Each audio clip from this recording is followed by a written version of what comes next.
কি মায়েরা বোনেরা ভালো আছেন? আপনারা ভালো আছেন? আমাকে চিনতে পারছেন? এই যে 2000 জাতীয় সংসদ নির্বাচনে ধানের শীষের প্রতীকে ভোট দিয়ে দয়া করে মায়া করে এই ছোট্ট মানুষটাকে বাংলাদেশের মধ্যে পুত পবিত্র সংসদ ভবনে পাঠিয়েছেন। আমি সেই সৌভাগ্যবান মানুষ যে মানুষটাকে দয়া করে মায়া করে পাঠিয়ে দিয়েছেন।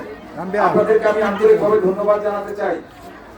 যে আমার হান্নান ভাই বললো যে বাংলাদেশে 18 কোটি মানুষ, 18 কোটি মানুষের মধ্যে 300 জন মানুষ নির্বাচিত হয়ে বাংলাদেশ পরিচালনা করার দায়িত্বভার অর্পণ করা হয়েছে। সেই 300 জনের মধ্যে আমি একজন। এই অহংকার, এই গর্ব আমার নয়, এই অহংকার গর্ব হচ্ছে আপনাদের। আপনারা যদি আমার ধানের শীষের প্রতীকে ভোট দিয়ে আমাকে যদি নির্বাচিত না করতেন তাহলে কি ওখানে আমি যেতে পারতাম? তাহলে আপনাদেরকে আমি আন্তরিকভাবে ধন্যবাদ জানাতে চাই। বাবারা ভাইরা আছেন, মায়েরা বোনেরাও এখানে আছেন। কোন বিষয়কে কেন্দ্র করে আজকে 10 কেজি চাউল দেওয়া হচ্ছে? ঠিক বলেছেন।